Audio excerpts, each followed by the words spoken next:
real fireworks in the Great Hall. They would have used the lighting sequence just like this during filming. Now if you look up, you'll see Fred and George on their broomsticks.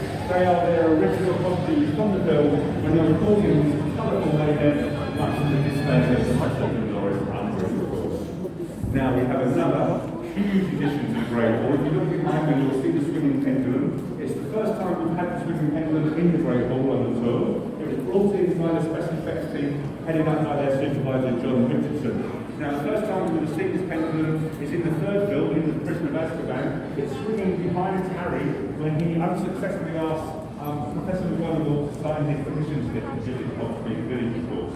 So the brought in here by the special effects team, it has a single motor attached to a rotary arm, so it swings live on set just as it did during the filming. Now the special effects team were also responsible for another effect in the Great Hall today. You may remember when Fred and George burst into the Great Hall, they flew along the length of the tables and all the examination papers flew up into the air. So we're going to recreate that for you today in a small part. So we'd like to focus on these exam papers in the corner, or the exam tables in the corner here, especially the one in the corner with the papers on. My colleague Georgie here is going to demonstrate for you. So if you have your cameras ready, now I must warn you, but it does make a bit of a noise, so be prepared. So have your camera set to video, and if you're ready, we'll count down 3, 2, 1, and that's how it's done, ladies and gentlemen, during filming. That is fucking mad, They had 2 rows of 25 tables, so it was much more That's seriously spectacular. I'm mad. sure you'll agree it worked really well in the film.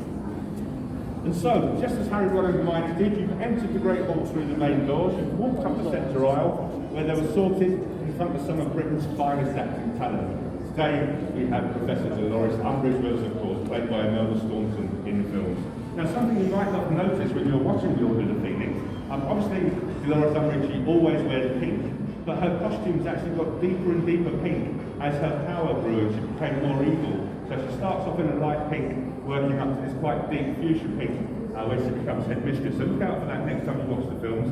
And we've got more of her costumes in her office a little further on in the tour, so look out for those as you make your way around. But from one of the most unpopular professors at Hogwarts to one of the most popular, we have Rubeus Hagrid in the corner here, of course. Excuse me.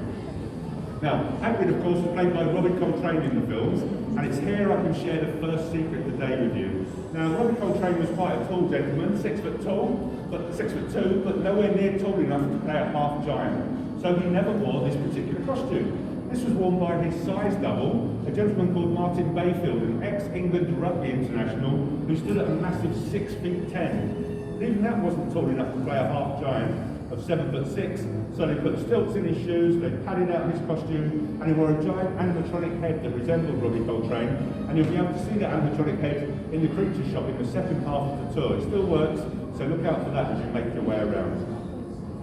And so, ladies and gentlemen, your time in the Great Hall is coming to an end, but a couple of things to mention before you start your tour. If you have a studio tour passport, do look out for 7 stamping locations, 16 golden snitches, and especially for our Magical Mischief feature, we've added 8 mischievous Cornish pixies as well. I'll give you a clue, the first golden snitch is hanging in the doorway just over there. The others you'll have to search out for yourselves, but if you need any assistance, do look out for our colleagues as you make your way around the tour. They'll all be dressed in blue or a light blue stripy shirt. They'll be more than happy to help. If you have a digital guide with a green lanyard, your tour starts just through the doorway here. Look out for the numbered tour icons as you make your way around the tour. And so, ladies and gentlemen, thank you so much for coming to see us during our Magical Mischief feature. Please feel free to take your final photo in the Great Hall before exiting through the doors on my left, where you're free to explore and go behind the scenes of the most magical film series in the world. Thank you so much and have a wonderful day.